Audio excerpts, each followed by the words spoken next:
खुलुमबाय फरायसा लोगो नोंथांमोन भिउवार्स लोगो नोंथांमोन गासैखौबो गोदान मोनसे भिडिअआव बरायनाय जाबाय।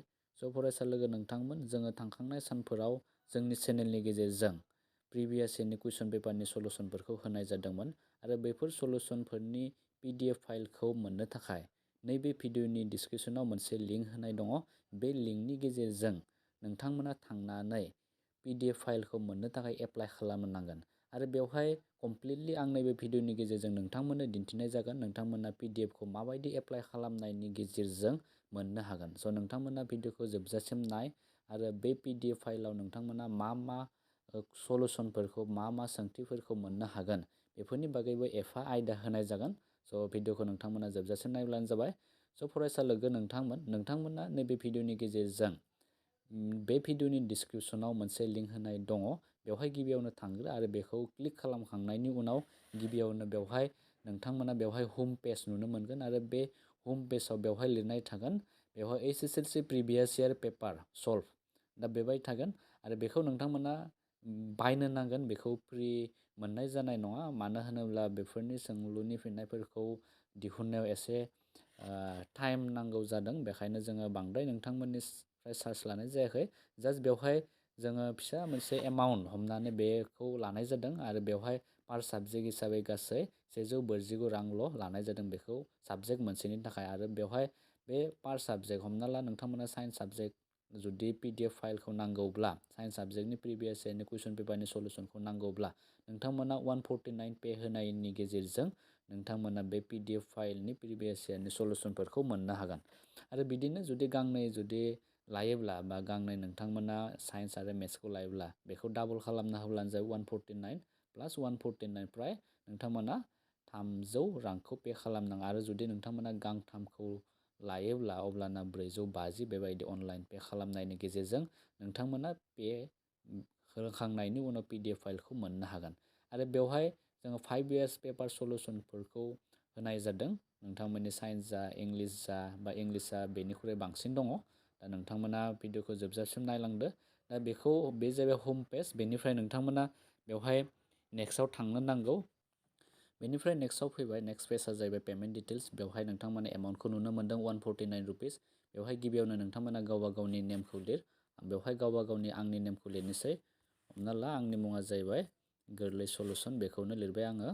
बेनिफ्राय बेवहाय गावबा गावनि इमेलखौ लिरबानो जाहैबाय आरो इमेला जाहैबाय आंनिया बे जाहैबाय गोरलै 22@gmail.com। बेनिफ्राय बेवहाय नोंथांमोना गावबा गावनि फन नाम्बारखौ लिरदो। बेवहाय आं आंनि फन नाम्बारखौ लिरनोसै। बेनिफ्राय बेखौ लिरखांनायनि उनाव नोंथांमोना बबे स्कुलाव फरायगासिनो दं बेखौबो लिरबानो जाबाय। आं बेवहाय आंनि स्कुलनि फरायसालिखौ बा आं बेखौ लिरबाय। नोंथांमोना गावबा गावनि फरायसालिनि मुंखौ लिर। बेवहाय आं बेवहाय लिरदों गोरलै सलुसन कचिं सेन्टार, बेखौ लिरबाय। आरो दानिया फैबाय पार साबजेक्ट अपसनेल। बेवहाय पार साबजेक्ट गांसे साबजेक्टआव गासै 149 रुपिस लानाय जादों। आरो बेवहाय नोंथांमोना बेवहाय जा नुदों नोंथांमोना गिबियावनो साबजेक्टखौ सेलेक्ट खालामग्रो। जुदि साबजेक्ट बेवहाय गिबियाव दङ मेथ्स दङ, मेथ्सखौ जुदि नोंथांमोना PDF फाइलखौ नांगौ मेथ्सनिखौ अब्ला मेथ्सखौ क्लिक खालामनांगोन बेवहाय। आरो गुबुन फारसेथिं बेवहाय नोंथांमोना सेकेन्ड साबजेक्ट बा साबजेक्ट 2 साबजेक्ट 3 बेखौ जुदि नाङा अब्ला नोंथांमोना मेथ्सखौल'बो लानो हागोन। बेनिफ्राय पेआव थांब्लानो जाबाय। आरो बे सेकेन्ड साबजेक्टखौबो नोंथांमोना नांगौबा बेवहाय क्लिक खालामनानै बेखौ चुज खालामनो हागोन इंलिश ग्रामार। अब्लानो नोंथांमोना बेखौ खालामखांनायनि उनाव नोंथांमोना बेखौ मा खालामनांगोन खनसे क्लिक खालामना होनांगोन। बेवहाय नैबे गांसे साबजेक्टनि थाखायसो बेवहाय 149 आरो गांनै साबजेक्टआ मा जाहैगोन बेवहाय गासै बेवहाय नुजागोन नोंथांमोना 298 बेखौ पे खालामनांगोन। आरो नोंथांमोना जुदि साबजेक्ट 3 एबा बेखौ साइन्सखौबो जुदि नोंथांमोना साइन्सनिबो PDF फाइल नांगौब्ला अब्लाना नोंथांमोना बेखौ क्लिक खालामबाय। क्लिक खालामखांनायनि उनाव नोंथांमोना बेखौ मा खालामनांगोन प्लास खालामनांगोन। आरो प्लास खालामखांनायनि उनाव बेयो मा जाहैगोन बेवहाय गासै 447 रांखौ पे खालामनो नांगोन। आरो बेखौ पे खालामखांनायनि उनाव नोंथांमोना नोंथांमोननि बे साबजेक्टफोरनि प्रिभियास इयरनि कुइसन पेपारनि PDF फाइलखौ मोननो हागोन, सलुसनखौ मोननो हागोन।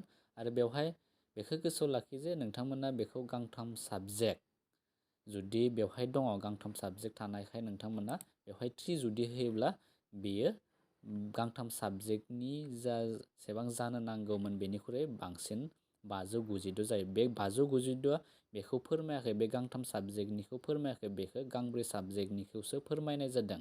बेखायनो नोंथांमोना पे खालामनायनि समाव मोजाङै हिसाब खालामनानै पे खालामब्लानो जाबाय, जाहाथे जेबो प्रब्लेम जाहैया। दा बेखायनो नैखौ गांथाम साबजेक्टआव बेसेबां जायो नोंथांमोना गांसे साबजेक्ट 149 149 149 खोनथाम जुदि दाजाबब्ला बेयो गासै जाहैगोन 447। दा बेखौ नोंथांमोना नुदों बेवहाय 147। दा बेखौ नोंथांमोना क्लिक खालामदो। बेवहाय बेखौ क्लिक खालामखांनायनि उनाव आं बेवहाय डिस्ट्रिक्टखौ लिरग्रोनोसै। डिस्ट्रिक्टखौ लिरबाय आङो बेवहाय बाक्सा। दा बेवहाय बेखौ फिलआप खालामखांनायनि उनाव नोंथांमोना बेवहाय पेखौ खालामनो हासिगोन। पेखौ खालामखांनायनि उनाव नोंथांमोना खनसे चेक खालामबावना नाय, माबाफोर गोरोन्थि जानो हागौ, बेखौ गिबियावनो चेक खालामफिनदो। बेनिफ्राय जुदि मोजाङै गासैबो जादोंब्ला अब्ला नोंथांमोना बेवहाय पे बाटोनाव थांनानै क्लिक खालामब्लानो जाहैबाय। बेवहाय क्लिक खालामखांनायनि उनाव नेक्स्ट पेजआ फैगोन। बेवहाय नेक्स्ट पेजखौ नोंथांमोना नुनो मोनदों गासै बेवहाय 447। बेखौ पे खालामब्ला नोंथांमोना गांथाम साबजेक्टनि PDF फाइलखौ मोननो हागोन। आरो बेवहाय माबाफोर उसुबिदा जादोंबा नोंथांमोना कन्टेक्ट खालामहरनो हागोन। सिगाङाव जा मबाइल नाम्बार नुदोंमोन बेवहाय नोंथांमोना UPI एबा गुगोल पेनि गेजेरजोंबो पे खालामनो हागोन, कार्डनि गेजेरजों हागोन, UPI नेट बेंकिंनि गेजेरजों हागोन, वालेट। दा बेफोरबायदि माखासे अपसनफोर दङ जायनि गेजेरजों नोंथांमोना पे खालामखांनायनि उनाव नोंथांमोना बे PDF फाइलखौ मोननो हागोन। जा माबाफोर जुदि उसुबिदा दङब्ला नोंथांमोना कन्टेक्ट खालामहरनो हागोन। आरो बेवहाय बेखौ क्लिक खालामखांनायनि उनाव बेखौ UPI क्लिक खालामबा बेबायदि फाइनाल मोनसे बाटोन मोनगोन, जायनि गेजेरजों नोंथांमोना बेखौ क्लिक खालामब्ला नोंथांमोना पे होनो हासिगोन। नोंथांमोना जेरै गोसो बेबायदि पे खालामनो हागोन। आरो पे खालामखांनायनि उनावनो नोंथांमोना जोंनाव नोंसोरनि जा बेबायदि सेन्ड खालामना हरनाय, फिलआप खालामना हरनाय बेखौ जोङो मोननो हागोन। आरो नोंथांमोननो बेखौ जोङो हरनो थाखाय थियारि जागोन। जेब्ला नोंथांमोना पे खालामगोन अब्ला नोंथांमोना PDF फाइलखौ मोननो हागोन। आरो PDF फाइलखौ नोंथांमोना नोंसोरनि मबाइल नाम्बारनि गेजेरजोंबो मोननो हागोन। गुबुन फारसेथिं नोंथांमोना जा इमेल ID फिलआप खालामनानै होदोंमोन, बे इमेल ID फिलआप खालामना होनायनि गेजेरजोंबो नोंथांमोना मोननो हागोन। बेनिफ्राय नोंथांमोना अनलाइन पे खालामखांनायनि उनाव नोंथांमोननो माबायदि PDFफोरखौ जोङो प्रभाइड खालामनाय जागोन, आं बेनि एसे सेम्पोलखौ होनो नागिरदों। बेवहाय गिबियावनो बेवहाय सेबा इंलिश ग्रामार प्रिभियास इयार कुइसन पेपार सलुसन। बेवहाय प्राय 1998 मायथाइनिफ्राय 2020 मायथाइनि सलुसनखौ मोननो हागोन।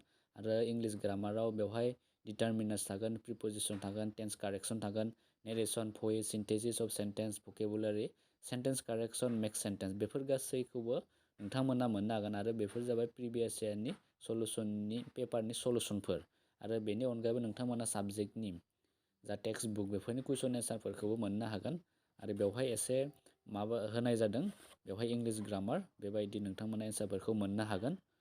आरो गुबुन फारसेथिं बेवहाय साइन्स हिसाबै साइन्सनि एसे मा मोननो हागोन आं बेखौ एसे दिन्थिनो नागिरदों। रासायनारि फिनजाथाइ आरो समानथाइ, बेवहाय कुइसन थाबाय, बेनिफ्राय बे कुइसननि सोंलुनि फिननाया बेबायदि जाहैगोन। बेवहाय आरो इयारा लिरनाय थाखागोन। HSLC 2021 स्पेसियेल एग्जामिनेसनाव फैदोंमोन।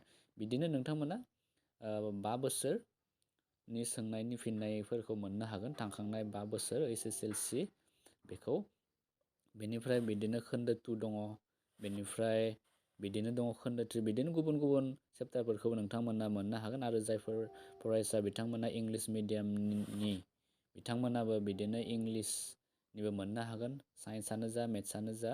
आरो इंलिशआथ' गासैनावबो गोरोबखायो, बेबायदि इंलिशखौबो जोङो होनो थांखि लादों। नोंथांमोना जायफोर इंलिश मिडियामनि स्टुडेन्ट बिथांमोनाबो बेबायदि अनलाइननि गेजेरजों फर्म फिलआप खालामनायनि गेजेरजों आरो पे खालामखांनायनि गेजेरजों नोंथांमोना PDFखौ मोननो हागोन।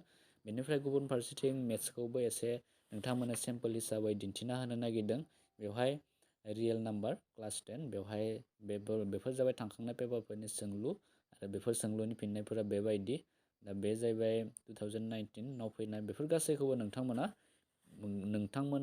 पे खालामखांनायनि उनावसो मोननो हागोन। स' फरायसा लोगो नोंथांमोन, बेफोर PDFफोरा नोंथांमोननि फैबाय थानाय जायफोर आनजाद HSLC बेफोराव गोबां हेल्प होगोन। स' नोंथांमोना गोबाव खालामालासे बेफोरखौ पे खालामोब्ला नोंथांमोननि प्रिपारेसनाव गोबां हेल्प होगोन होननानै जों सानो। बेखायनो नोंथांमोननो बेखौ जोङो लानानै फैदों। गुबुन फारसेथिं नोंथांमोना बे लिंकखौ गुबुन जायफोर फरायसा बिथांमोना HSLC प्रिपारेसन खालामबाय दङ बिथांमोननोबो बे लिंकखौ शेयार खालामनो हागोन आरो शेयार खालामलायनायनि गेजेरजों गावबा गावनि प्रिपारेसनखौ मोजाङै खालामलांनो हागोन। स' आसा खालामो नोंथांमोना भिडिअखौ नायनानै मोजां मोनबाय। उननि गोदान मोनसे भिडिअ नोंथांमोन गासैखौबो लोगो मोनफिनगोन। Thank you.